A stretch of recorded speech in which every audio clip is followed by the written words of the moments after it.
Bumaba na ba ako, Michael?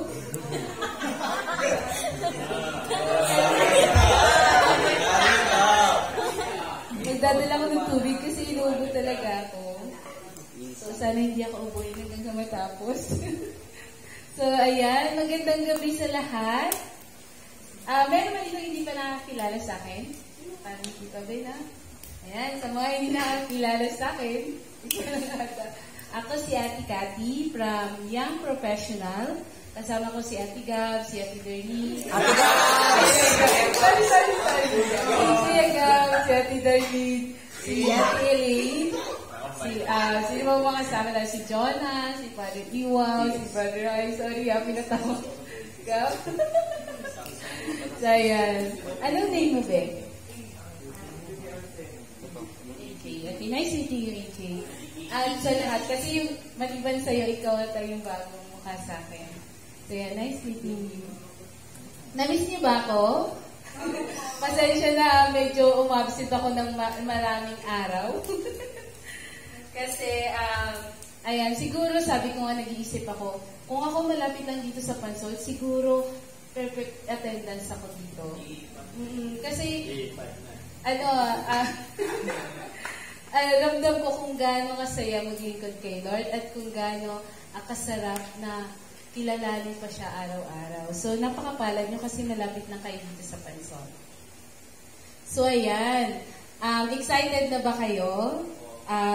Dapat excited kayo kasi ngayong gabi magsasalita si Lord sa atin at kakausapin niya tayo sa pamamagitan ko lamang. So, hindi lang si Ate Kata magsasalita dito, si Lord yon. Kasi wala akong kakayahan kung wala siya. Hindi ko masasabi ang mga bagay na sasabihin ko ngayon kung wala siya. So, ayun, and God is only the reason why we are all here. Alam niyo ba yun kung bakit? Kung bakit kayo nandito? Kasi si Lord lang yung unang pinakarason kung bakit tayo nandito. Tama ba?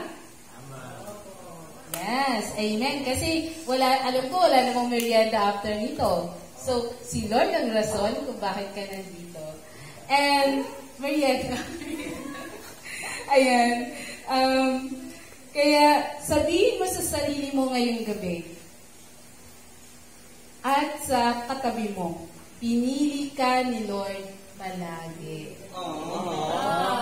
Sana all pinipili, no? Kasi ako minsan hindi ako pinipili, kaya nasasad ako. Pero okay lang yun, kasi pag hindi ka pinili, pipiliin ka pa rin ng mas karapat dapat. So yun yung consider niyo si Lord. Ouch! Parang nagugot ako. So my guideline tonight is about Lord Jesus Christ being example, and you, me, and every one of us ay example din sa lahat ng tao. So, sa apat na sulok ng chapel na ito, as an example and to our surrounding. Ayan. So, syempre, another, ng aking guidelines tonight, and how to be like Jesus. Sabi nga sa Pilipos chapter 2, verse 5, naway magkaroon tayo ng kaisipan katulad ni Jesus. So, paano nga ba yun? But before that, tanong ko lang, ano ang mga katangian na alam mo? Ano ang mga katangian ni Jesus na alam mo? At gusto mong gayahin? Ano nga ba? So ako kung isi-share ko sa inyo, ano nga ba yun? Katulad ng ating pagbasa ngayong gabi, ang pinaka-paborito kong katangian ni Jesus ay pagiging mapagpakumbaba. Totoo yun. Kasi, and my personal experience, pag nagpapakumbaba ako, lagi akong tinataas ni Lord. Lagi niya ako talagang tinataas. Lalo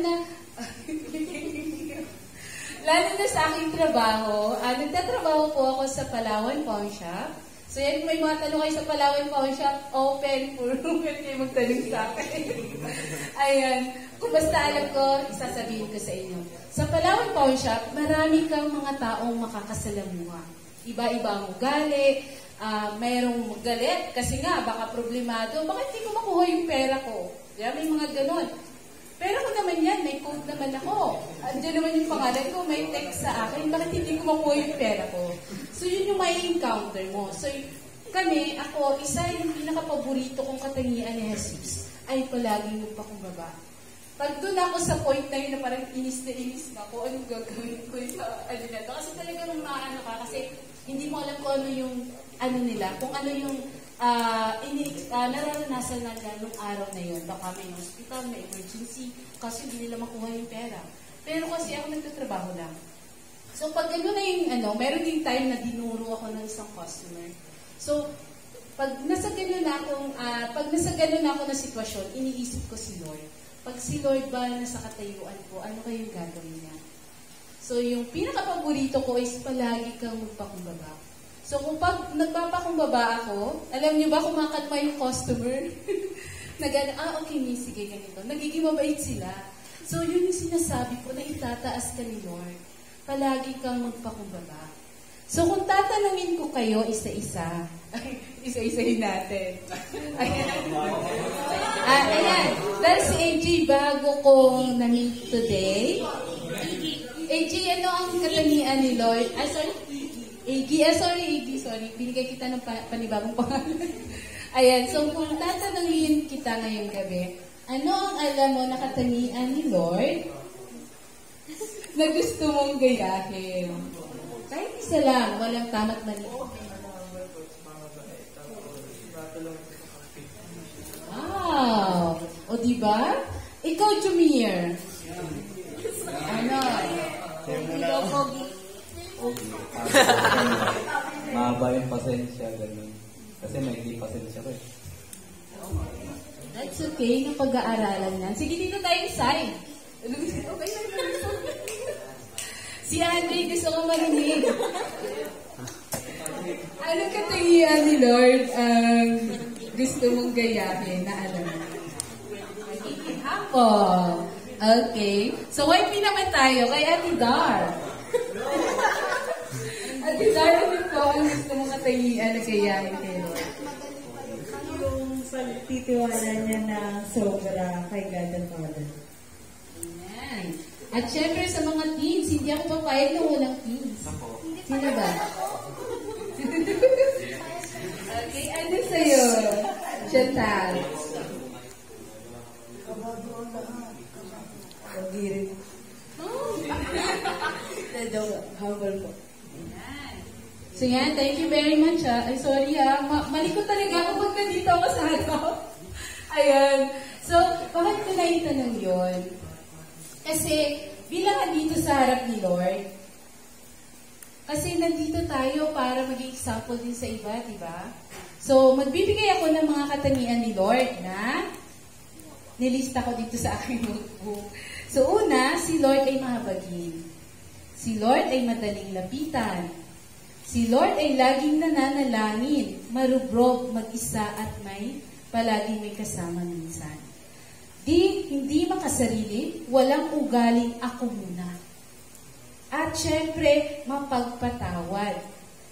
Masigasig, mapagpakumbaba, perpekto siya, ngunit piniling na magpakababa palagi. Naglilingkod sa iba, mapagpasensya, matyaga sa pagtuturo, at maunawain. Mapagmahal, magiliw, malapit sa mga bata, sa mga dukha, at sa may mga sakit at makasalanan. Matiisin at marami pang magaganda. Diba? Gusto niyo rin ba maging ganon? Yun yung pangarap ko na ang hirap pabutin. Pero Lord, tulungan mo kaming maging ganon araw-araw. Posible yun! Magiging ganon tayo araw-araw. Bakit? Kasi ngayong gabi, andito tayo. At hindi kayo nandito para hangarin ang mga bagay na yun. Diba? Hindi kayo pupunta dito na hindi nyo gugustuhin maging si Jesus, na maging katulad ni Jesus, at maging example din sa iba. And then, syempre, yan ang ating Panginoon. Kung sa ating wika ngayon, siguro sasabihin nyo, Lodi sana all. Diba? Kasi hirap i-achieve. Pero syempre, lahat ng katangian ng ating Panginoon na hindi nandyan para isawalang bahala. Ayan, hindi nandyan para sa walang bahala, ito'y para tularan. Masasabi niyo bang tinutularan niyo na ngayon? Parang wala. Hindi niyo pa ba tinutularan? Sabi ni Ate Daronte, ayan, okay lang yan. Kasi po mga bata pa po kayo. At nasa youth, ano pa kayo, nag-i-start pa lang kayo. Kung sa hagdanan, merong, nandito pa lang kayo sa pangalawa. Araw-araw, palagi kang nag-grow. So, kami rin nila, Ate Dar, nila Kuya Gab. Sorry, Ate Ayan, siguro kung kayo na sa pangalawang na hagdan, kami siguro 4 o 5 na. So, hopefully sana, tuloy-tuloy lang. Huwag niyong sayangin, sabi ko nga nung retreat, di ba? Sabi ko, kasi nga, miracle nun, naka-attend ako ng retreat. So, isa sa mga lagi kong sinasabi sa sarili ko, huwag na huwag mong sasayangin ang mga oportunidad na nakikilala mo si Jesus. Lagi mong ibaon yun at dapat mag-grow ka. Kasi, nandito ka sa loob, paglabas mo, wala na. No. Huwag kang papayag doon. Huwag mo hayaan na maaksaya ang oras mo. Pag naliligaw ka ba? Liligawan dinig natin ha? Pag naliligaw ka ba? Mag-aaksaya ka dyan ng oras kung hindi mo siya gusto? Diba? Hindi? So, I believe na gusto mo makilala si Lord at gusto mo siyang maging halimbawa at gusto mo rin maging halimbawa sa iba. Diba? So, naano yung balahibo ko. Kasi alam niyo kanina, sabi ng kasama ko sa trabaho, Ate Kat, bakit pagpagod ka na pero palagi ka pa rin pumupunta dyan? Kasi alam niyo yung sagot ko, nakikita ko yung mga kabataan na humingiti at ginugol nila na mapalapit kay Lord. Yun yung motivation kong pumunta dito kahit pagod na pagod ako. Oo, kaya si Lord ganun din. Kahit makasalanan tayo, minsan nadadapa tayo, di ba? Pero ginugol niya pa rin. Sabi niya kay Jamir, wag ka mo naman manood ng TV ngayon. Merong sa mga youth and teens. So, kailangan mo pumunta. Ganon kasi-gasig si Lord. So, dapat ganon din tayo, di ba? So, kahit ganon, kanina pagdating ko dito, sabi ko, parang haggard ako. So, nagilawas muna ako. And then, sabi ko, Lord, napakabuti mo. Kasi, kahit pagod ka na, di ba, yung smile ko. Sana all. So, next, our reading tonight is God give to us. A gift that will mold us to be like Him. Alam niyo ba na regalo ito? Kasi bakit? Yung iba nakahiga na hindi na makapunta ng chapel. Yung iba patay na. Yung iba hindi na nabigyan ng pagkakataon. So kayo, i-grab niyo lahat ng oportunidad na yon. Ayan, do you want to be like Him? Yun yung tanong. Do you want to be like Jesus? Gusto niyo ba? Yes agad. Yes agad ako. Ayan, hindi ba sa pamilya kadalasan meron tayong gustong tularan? Gusto kong maging tulad ni tatay ko, masipag. Gusto kong maging tulad ni nanay ko, maalaga at mapagmahal. Ganun din ba kayo? Gusto kong maging sikat na artista katulad ni Vice Ganda at activities. At si Catherine Bernardo. Ayan, gusto ko rin tularan si Manny Pacquiao. May ganun ba kayong attitude? Yes. O marami pang sikat na tao sa mundo. Huwag si Vice Ganda. Ayan, pero minsan lang natin marinig, tama ba to? Minsan lang ba natin marinig na gusto kong tularan ang Panginoong Jesucristo?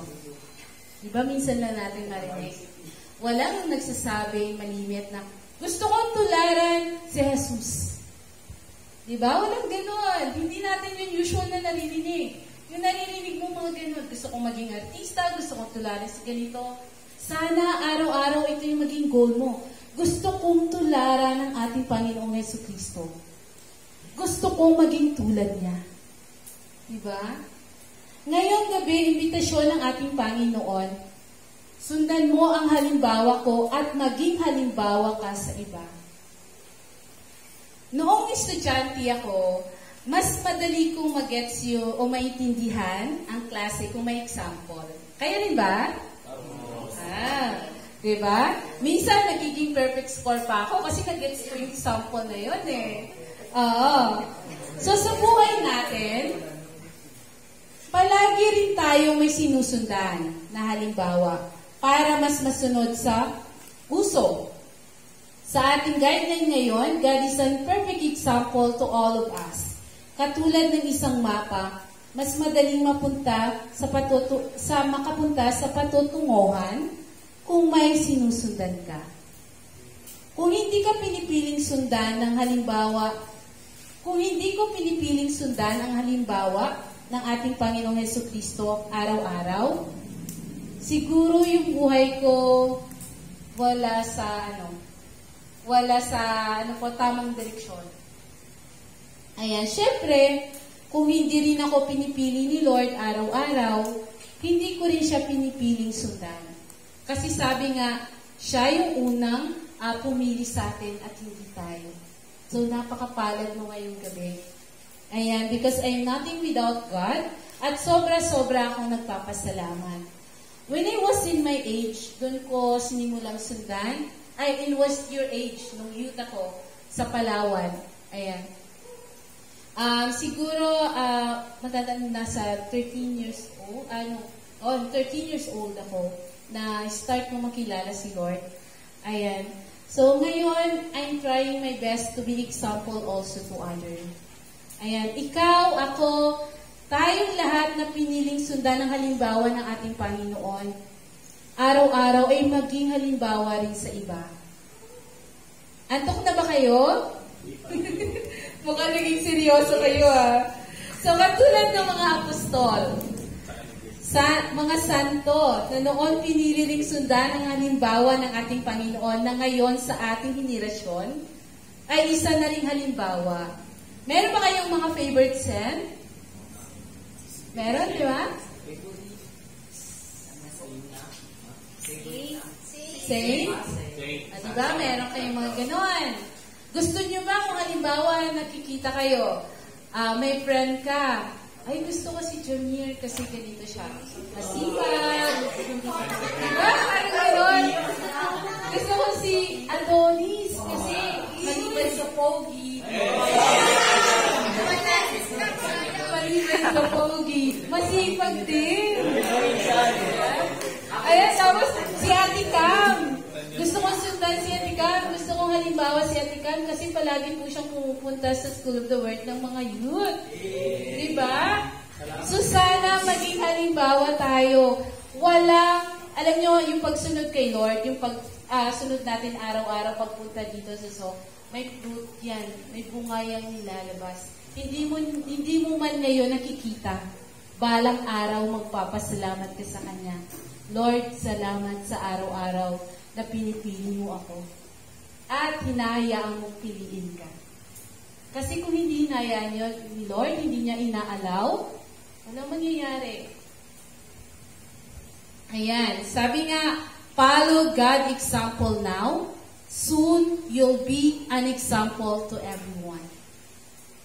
Sa patuloy nating pagsunod sa halimbawa ng ating Panginoon, araw-araw, nagiging kaisa niya tayo. Ayan. Napansin nyo ba na may mga pagbabago na sa inyo araw-araw? Sino ba pwede kong tanongin dito? Si Kuya Luis. Tatlo kami. Kuya Luis. Tatlo kami. L1. Kuya Luis, kung tatanungin kita sa pagsunod mo kay Lord araw-araw, may napansin ka na bang pagbabago sa buhay mo? Pwede mo i-describe in one word? Screen time. Screen time. Ano? Screen time. Screen time? Kasi before na ma-attend ako ng mga School of the Words or every gatherings ng Berube, addicted, sorry paulit-ulit, pero addicted talaga ako sa online games. May times na hindi ako natutulog, hindi ako makain just to play online games. But now, na-handle ko yung screen time ko ng mas maayos. Wow, amen. Thank you, Luis. Wow! Di ba na maka-touch naman? Ako noon, Alam nyo, hindi ako perpekto. Ang dami kong mga mali sa buhay. Pero lagi kong pinapasasalamat kay Lord na palagi niyang pinapakita sa akin na, Kat, kailangan ito yung sundan mo. Dapat maging ganito ka katulad ko. So, yun yung isa sa pinasasalamat ko hanggang ngayon. At naway, yun nga, start now with Jesus and with Jesus. So, yun yung, Lord, please, tulungan mo ko. Ayaw kong malayo sa'yo. Kasi ang hirap malayo kay Lord. Hindi ko alam kung ano yung magiging buhay ko. Okay, isa pa. Babae naman. Babae. Kasi tingin eh. Ay, kasi na may bago na yan. Babae na yan. Ayan. Kasi nga lalaki kanina. Ngayon, babae nga. Para maintindihan ng mga girls. So, ano, game show. Siguro sa akin yung prayer na nasanay ako na before I start my day, nagpe-pray ako na bago ako bumangon, nagpe-pray muna ako. Amen. Isa rin yan sa binago sa akin ni Lord. Kasi noon, wala akong pakialam. Pabangon lang ako, magtutoothbrush, kakain, wala na. So, nung makilala ko si Lord, nag-start din ako mag-pray. Nung nag-start ang lahat ng magaganda sa buhay ko. Although minsan may mga bagay na, sabi mo, di ba, sabi natin, pag sumunod kay Lord, magaganda na yung mangyayari, wala nang masama.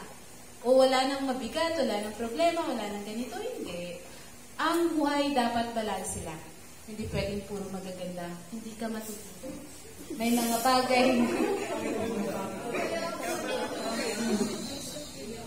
Ano yun? Parang hindi ko na-guess. Okay. So, forget it. Yun lang. Okay. Next. Ito. Ayun nga. Ito, nagbago ang pakikitungo mo sa pamilya mo. Tama ba? And then, sa pagharap mo sa mga suliranin. Pangalawa, kung paano ka mag-isip ngayon at noon, hindi nagaya noon. Kung paano ka magsalita noon, iba na ngayon. Diba? Kung paano ka gumalaw o mag-isip ngayon, iba at dahil ito sa pakikiisa mo sa Panginoon. Diba sarap? Parang tumatayong balahibo ko. Kasi sobrang thankful ako kay Lord. Hindi ko alam kung ano yung buhay ko kung hindi ko siya pinili nung 13 years old ako. Kung hindi ako nag-oo sa invitasyon ng isang madre, hindi ko alam kung ano yung magiging buhay ko. So, yun yung isa sa pinaka-greatest gift na na-receive ko sa tanang buhay ko. So, ayun. Mabuhay katulad niya, araw-araw. Pagsikapan niyo ito. Lagi mong tatandaan na kumakapit lagi si Lord. Minsan, madadapa ka. Sa pagsunod, bumangon ka lang. Sundan mo ang halimbawa niya and matakot ka kay Lord. Sabi nga sa Kawikaan, chapter 14, verse 26 to 27. Ang paggalang at pagsunod kay Yahweh, dulot ay kapayapaan. May hatid na katatagan sa buong sambayanan. Paggalang at pagsunod kay Yahweh ay bukal ng buhay at ang taong mayroon ito'y malayo sa bitag ng kamatayan.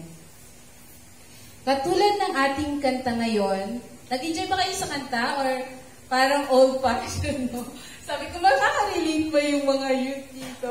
Pero parang siyang ballroom dance. So, pero gusto ko yung message kasi naano doon yung mga tao na sumunod kay Lord sa yapak niya. Like David, Daniel, Enoch, Job. So parang kayo yun. Tayo yun. Diba? So, yan, katulad ng ating kanta ngayon, mabuhay ka katulad ni Kristo. At maging mabuting halimbawa araw-araw. Sa pamilya mo, kaibigan, at sa lahat ng taong nakapaligid sa iyo. At sabihin mo, para ito kay Lord. Makikiisa ako kung paano siya mag-isip at kung paano siya mag-desisyon. At syempre, maging Jesus ka ng henerasyon na ito. At maging Moses, Enoch, Abel, Peter, Job, Paul, David, Philip, John, and apostle of our generation. today. Amen. So, yun lang. And then, may hindi ready akong, acronym. Yan, ni Ate Kat. So, kung makikita nyo, nabuo yung halimbawa. Diba? Jesus is an example. So, eto usually, isa sa mga palagi ko lang ginagawa. Parang gusto ko, kasi before ako gumawa niya, nagpipray ako, Holy Spirit, come to me. Kasi hindi ko mabubuo yung words na yan without God, without Holy Spirit. So, ayan. Halimbawa, halina't ating kilalanin, laging sundin si Jesus, ipakilala sa lahat, maging halimbawa sa atin, babaguhin kanya at aaluhin ng walang kapantay na aruga, awa at pagmamahal. So, ayun, magandang gabi uli and maraming salamat sa pakikinig. And sana, huwag niyo hayaan masayang ang araw-araw na pagpunta niyo dito. Katulad ng isang puno, katulad ng ating Panginoong Jesus dito sa ating readings ngayon. Eto, basahin ko lang din pala yung pinaka-last na sinabi dito sa ating readings. Eto yung pinaka-nagustuhan ko sa readings. Parang inanto kayo bigla Ano wala pa dito?